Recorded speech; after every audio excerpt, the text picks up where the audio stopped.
여러분들은 하나님께 청함을 받은 사람들이십니까? 네, 확실하세요? 네. 그럼 청함을 받은 사람이면 어떻게 살아야 될까요?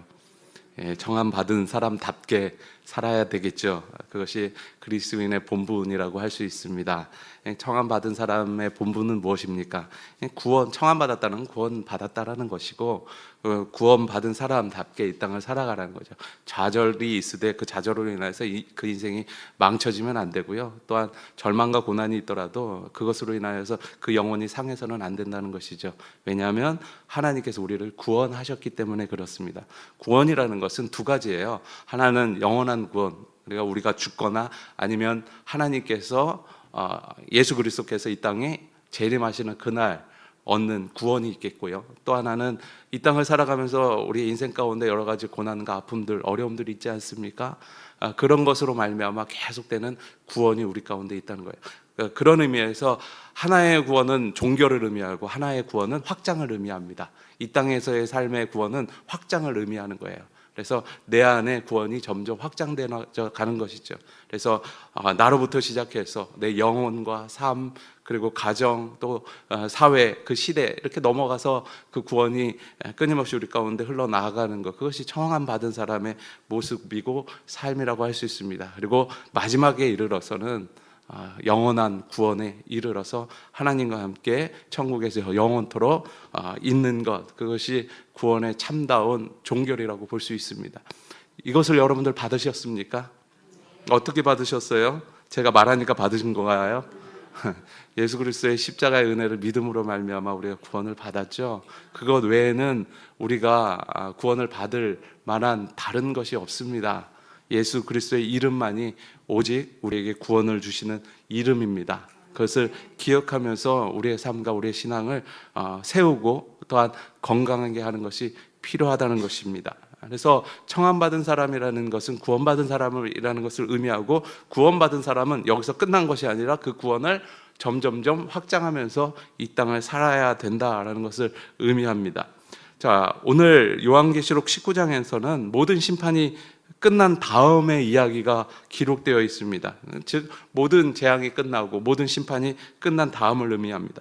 1절을 보면 어떻게 시작합니까? 2일 후에라고 기록합니다. 2일 후라는 것은 17장 18장에 기록된 바벨론의 멸망, 하나님의 심판과 재앙, 그것을 의미합니다.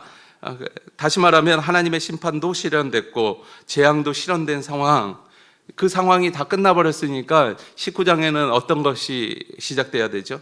새로운 상황이 펼쳐져야 된다는 거예요. 세상이 악한 것으로 말미암아 득세하다가 하나님께서 임하셔서 그런 모든 것들을 심판하셨습니다. 최후의 날이겠죠? 그 심판이 끝나는 것이 아니라 그 이후에 새로운 상황들이 19장을 통해서 펼쳐진다는 것입니다. 우리가 영화를 보거나 드라마를, 특별히 복수국 이런 것을 보면 어때요? 영화가 끝이 어떻게 돼요? 복수를 하고 끝나요. 그렇죠? 그러면 와, 통쾌하다라고 우리는 막 여기고 그 영화 재밌어 이렇게 얘기하겠는데, 성경은 거기서 끝나지 않다는 거예요. 신앙생활도 마치 심판이 이루어지면 모든 것이 끝난 것처럼 우리가 여길 때가 종종 있습니다. 모든 것이 종결됐다라고 생각하는데 심판 이후에 뭔가가 있다는 거예요. 뭐가 있다고 오늘 성경에 이야기하냐면 찬양이 있다는 거예요. 다시 말하면 예배가 있다는 겁니다. 그러니까 심판이 끝난 다음에 하나님의 백성들이 영원히 하나님을 찬양하는 거예요. 그것이 우리의 인생의 목적입니다. 그러니까 심판 이후에 찬양과, 찬양은 예배겠죠. 예배하는 삶이 지속된다는 것이죠. 그렇기 때문에 우리의 목적은 악한 사람이 심판받고 천국에 가는 것이 우리의 목적이 되어서는 안 된다라고 성경은 이야기하고 있는 거예요. 그럼 우리의 목적이 무엇이 되어야 된다고요? 찬양과 예배가 되어야 된다라고 기록합니다. 성경의 사건들도 많잖아요. 이스라엘 백성들이 출애굽합니다. 출애굽해서 홍해를, 마른 땅을 걷듯이 마른 땅이 되죠. 홍해가 마른 땅을 건넙니다. 그 다음에 무슨 일이 일어났죠? 애국 군대가 막 쫓아와요. 쫓아왔을 때 이 애국 군대들이 어떻게 돼요? 수장당하잖아요. 처음 들어보세요? 애국 군대들이 바로와 함께 수장당해요. 다 죽어요. 심판이 애굽에 임한 거죠. 그전에도 뭐 10가지 재앙을 통해서 계속 심판이 임했지만 완전히 죽었습니다. 그러면 끝난 거잖아요. 그런데 그 다음에 뭐가 일어나죠? 미리암이 소고와 그 탬버린 같은 걸 들고 찬양을 해요. 출애굽기 15장 1절 말씀 보면 이렇게 기록합니다. 이때 모세와 이스라엘 자손이 이 노래로 여호와께 노래하니 일렀으되 내가 여호와를 찬송하니 그는 높고 영화로우시며 말과 그 탄자들을 바다에 던지셨습니다. 하나님의 심판 다음에 반드시 찬양이죠. 뭐 출애굽 사건만 뿐만 아니죠.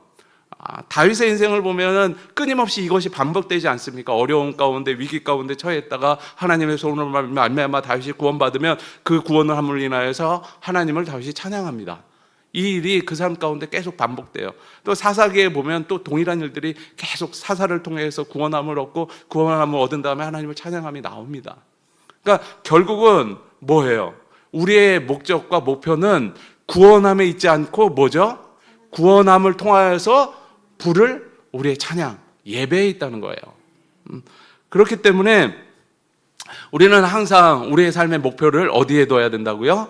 하나님을 예배함에 둬야 된다는 것이에요. 오늘 본문도 동일하게 나타나고 있어요. 17장 18절 말씀드렸던 것처럼 하나님의 심판이 임합니다.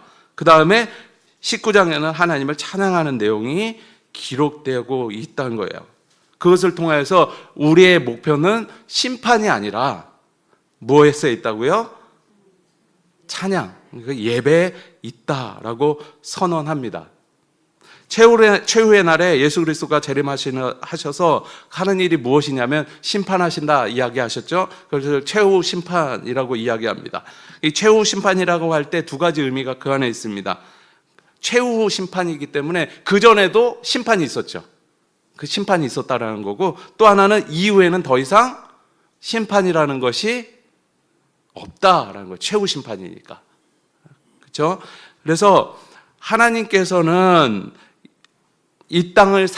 우리가 이 땅을 살 때에도 우리를 구원하심을 통하여서 끊임없는 죄에 대한 심판을 우리에게 허락해 준다고 말씀하는 것과 같습니다. 그래서 우리 안에 있는 악한 것들이 끊임없이 하나님의 손길로 말미암아 심판받는 거예요. 다르게 얘기하면 우리는 악으로부터 보호받는 존재라는 거예요.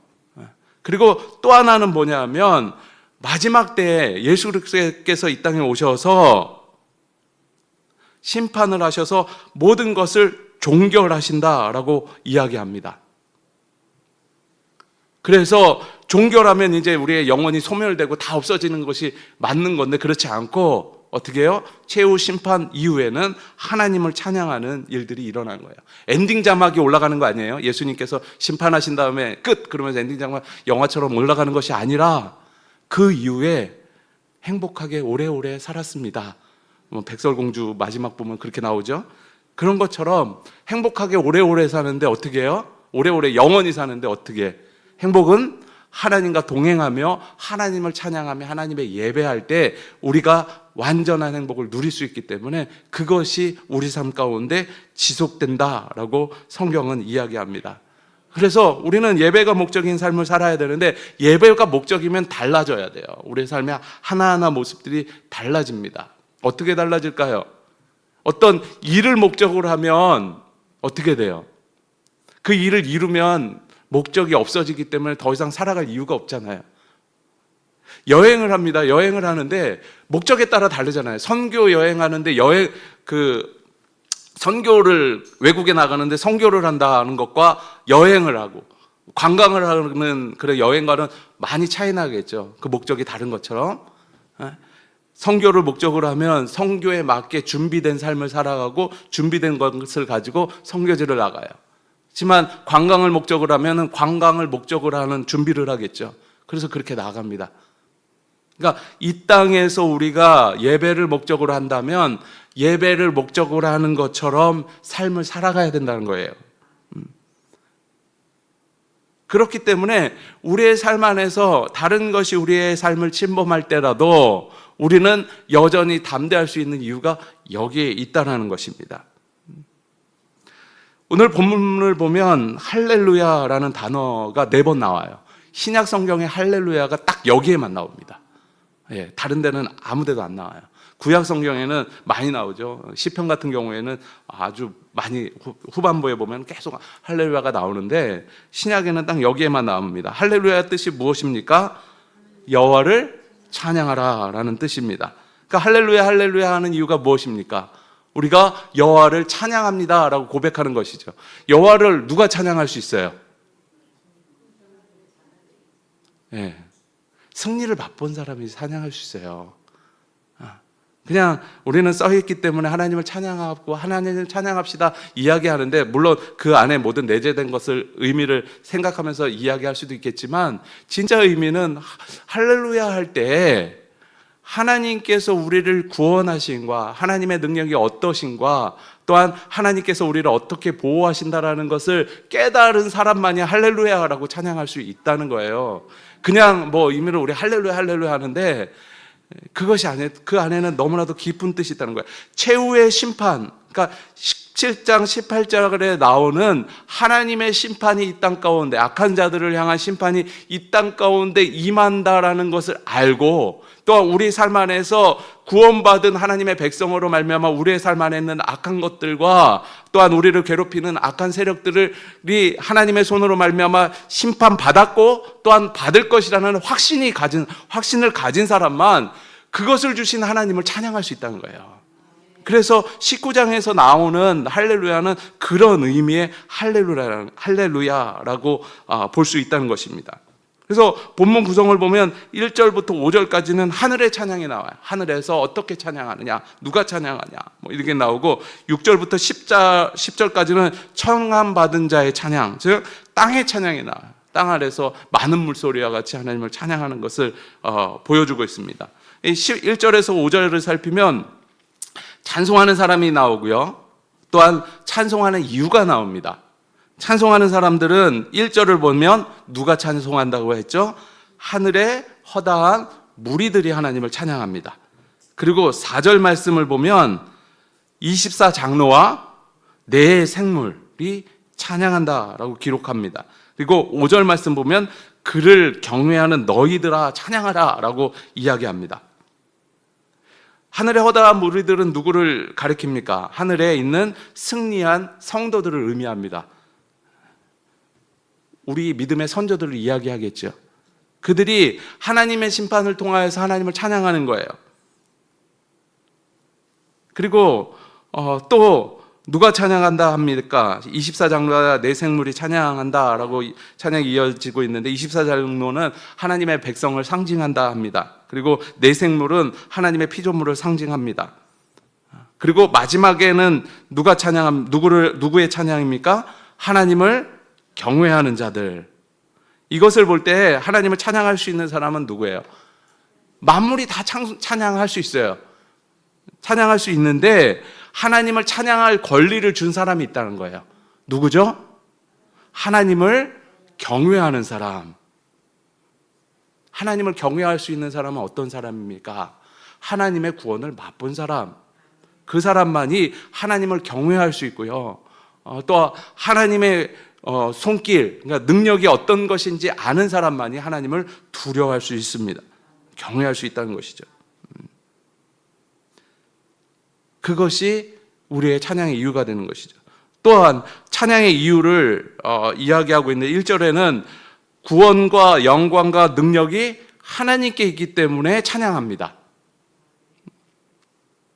하나님은 무엇을 가지고 계신 분이라고요? 구원과 영광과 능력을 가지신 분이에요. 구원, 우리가 하나님을 통하여서 구원을 얻었기 때문에 우리는 찬양하는 것이고요, 능력은 뭐예요? 우리를 보호하시고 구원할 수 있는 힘을 가지신 분이기 때문에 우리를 찬양합니다. 그리고 세세토가로와 그의 영광, 하나님의 심판이 참되고 의롭다라는 것으로 인해서 영광을 돌릴 수 있다는 것입니다. 2절에는 우리말 성경에는 나오진 않지만 왜냐하면이라는 접속사로 연결되어 있습니다.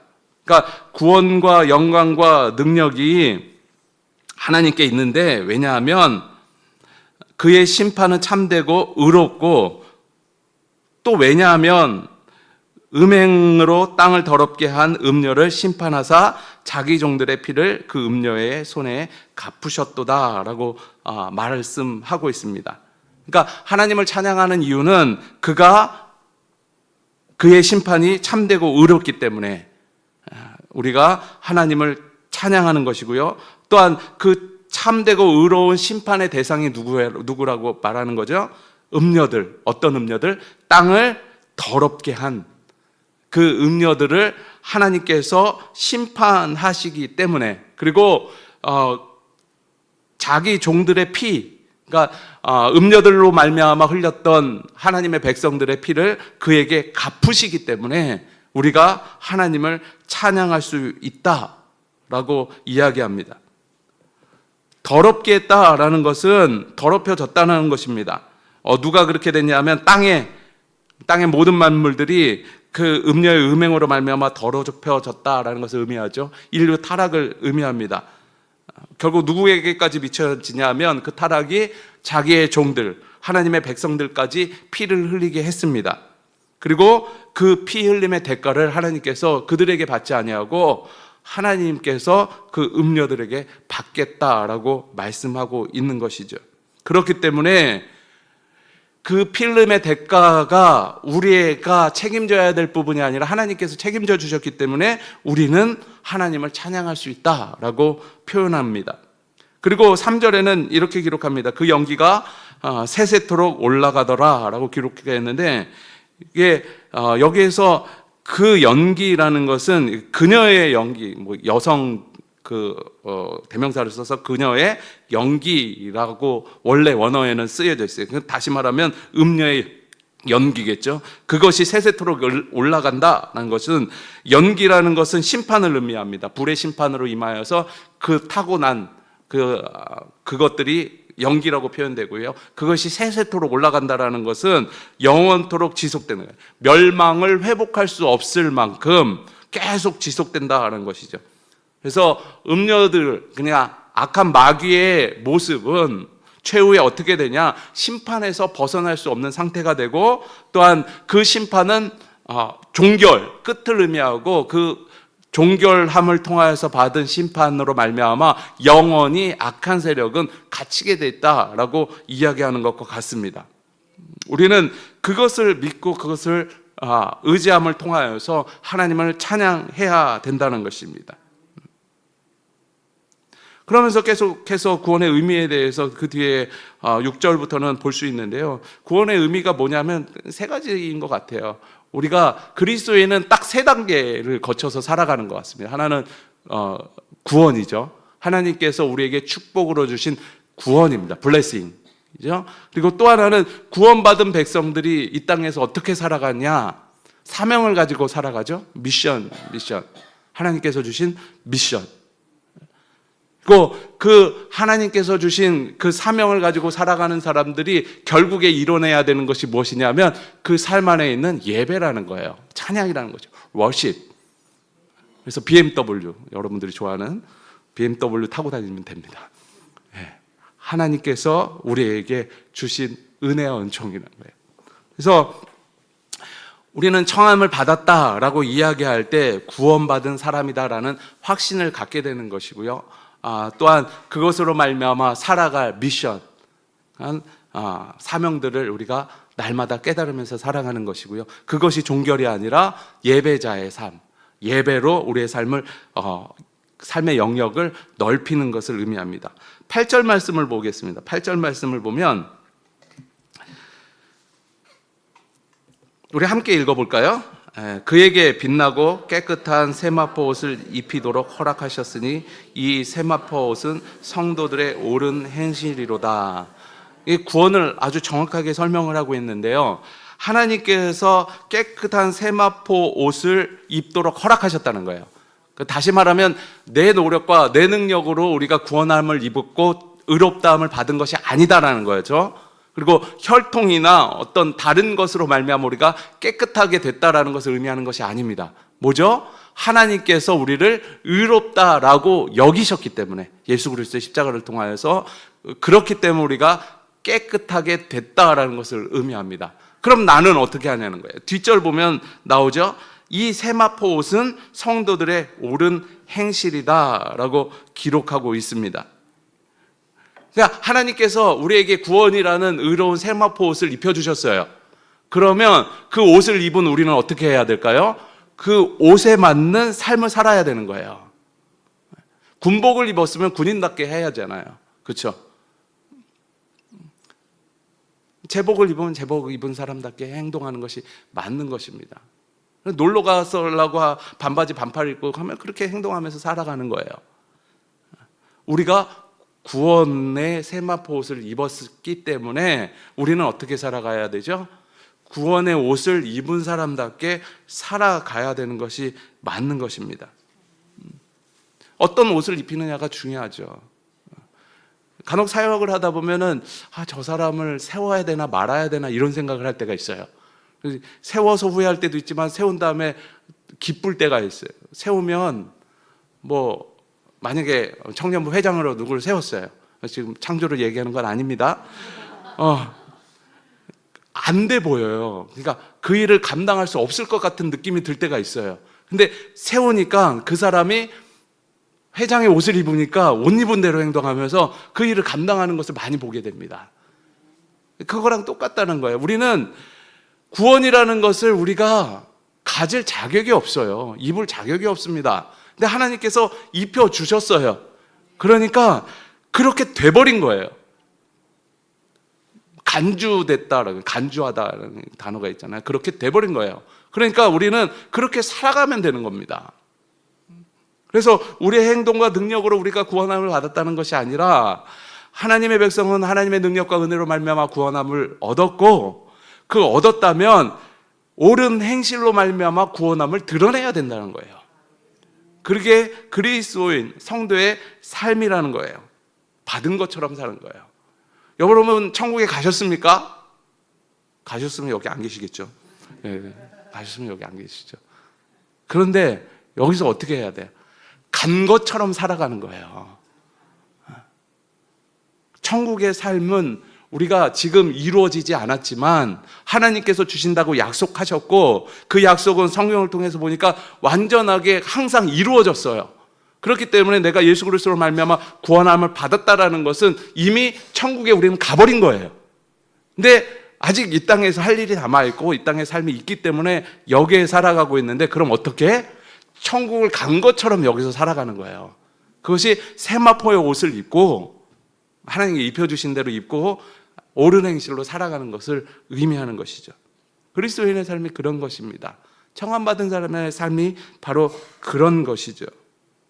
승리를 보지 못했지만, 완전한 승리를 보지 못했지만 하나님께서 그렇게 하시겠다고 말씀하셨기 때문에 우리는 그것을 믿고 그렇게 승리한 사람처럼 이 땅을 살아가는 겁니다. 그렇기 때문에 우리가 어떻게 말할 수 있죠? 할렐루야 할 수 있는 거예요. 할렐루야. 천국을 이미 언약으로 받았다라고 확신하는 사람은 담대하게 할렐루야를 외칠 수 있는 거예요. 그렇지만 그것이 불안하면 온전한 할렐루야로 할 수가 없죠. 6월 3일 날 할렐루야 한다 그러죠. 예. 할렐루야를 되게 많이 할 거예요. 할렐루야 할렐루야 할렐루야 막 할 텐데, 우리가 그렇게 할 수 있는 것은 하나님께서 우리에게 구원을 주셨고 우리는 이미 구원받은 자라는 확신 속에서 하나님을 찬양할 수 있다라는 것을 기억하면서 할 수 있다는 것입니다. 하나님께서 주신 그 삶과 그 은혜를 누리는 주의 백성들 되시길 소망합니다. 이 시간 함께 기도하겠습니다. 함께 기도할 때, 하나님, 내가 하나님 앞에서 살아갈 때 인생의 목적이 심판도 아니고 이 땅에서의 어떤 풍요로운 삶도 아닙니다. 내 인생의 목적은 하나님을 예배하는 일입니다. 하나님을 찬양하는 일입니다. 그 목적에 맞게 우리의 삶을 이뤄갈 수 있도록 주님 축복하여 주시옵소서 기도하시고요. 또한 하나님, 내가 하나님께서 우리에게 세마포 옷을 입혀주셨는데 그 세마포 옷을 입은 사람답게 이 땅을 살아가게 하여 주시옵소서. 그래서 내가 진정으로 할렐루야 찬양하는 인생과 삶이 되게 하여 주시옵소서. 우리 함께 기도하겠습니다. 기도합니다. 참 좋으신 하나님 감사합니다. 우리가 우리의 생을 살아갈 때 하나님 찬양하며 하나님 기뻐하는 인생을 인도하여 주시옵소서. 아버지 하나님 여전히 살아계시고 여전히 역사하시는 하나님 말미암아 그 은혜의 능력과 그 은혜의 고백하며 살아갈 수 있도록 인도하여 주시옵소서. 아버지 하나님, 내 인생의 목적이 아버지 하나님 단순하게 심판 끝 그것을 향해 살아가는 것이 아니라 예배하고 하나님을 찬양하는 데 있음을 기억할 수 있도록 주님 축복하여 주시옵소서. 그래서 영원한 구원이 하나님의 손에 있음을 말미암아 하나님을 찬양할 수 있는 인도하여 주시옵소서. 하나님께서 우리에게 세마포 옷을 입혀주셨기 때문에 우리는 옳은 행실로 말미암아 그 인생을 살아갈 수 있는 용기를 갖게 하여 주시옵소서. 아버지 하나님, 그래서 담대하게 내 인생을 하루하루 살아갈 때 이미 얻은 구원으로 말미암아 하나님께 영광을 돌리며 할렐루야 찬양할 수 있는 우리의 존재와 인생이 될 수 있도록 주님 축복하여 주시옵소서. 아버지 하나님, 참 좋으신 하나님 감사합니다. 하나님, 우리에게 구원의 능력과 은혜를 베풀어 주시고 또한 영원한 천국을 우리에게 약속해 주셔서 참 감사합니다. 우리가 이미 얻은 자답게 이 땅을 살아가게 하여 주시옵시고 또한 이 땅을 살아갈 때 하나님, 거짓된 것을 목적으로 삼는 것이 아니라 하나님을 예배함, 하나님을 찬양함을 목적으로 하는 인생을 살아갈 수 있도록 주님 축복하여 주시옵소서. 그래서 거룩하게 우리에게 세마포의 옷을, 깨끗한 옷을 우리에게 입혀주셨습니다. 그 입혀주신 자답게 옳은 행실로 말미암아 이 땅을 살아가는 주의 백성들 되게 하여 주시옵소서. 그래서 최후의 그날까지 하나님을 할렐루야 하며 기쁨으로 찬양을 하나님 앞에 드리는 우리의 인생과 삶이 될 수 있도록 주님 축복하여 주시옵소서. 이 시간 주님 앞에 귀한 예물을 드립니다. 하나님 앞에 드릴 때마다 하나님께서 열어주신 은혜를 경험케 하여 주시옵시고 또한 하나님께 감사를 드릴 때마다 그 인생 속에 숨겨놓은 더욱더 큰 보화를 발견하는 삶이 될 수 있도록 주님 축복하여 주시옵소서. 이 시간 주님 가르쳐 주신 기도를 믿음으로 고백하오니 하늘에 계신 우리 아버지여, 이름이 거룩히 여김을 받으시오며 나라가 임하옵시오며 뜻이 하늘에서 이루어진 것 같이 땅에서도 이루어지이다. 오늘 우리에게 일용할 양식을 주시옵고 우리가 우리에게 죄진 자를 사하여 준 것 같이 우리 죄를 사하여 주시옵고 우리를 시험에 들게 하지 마시옵고 다만하게 소구하시옵소서. 나라와 권세와 영광이 아버지께 영원히 있사옵나이다. 아멘.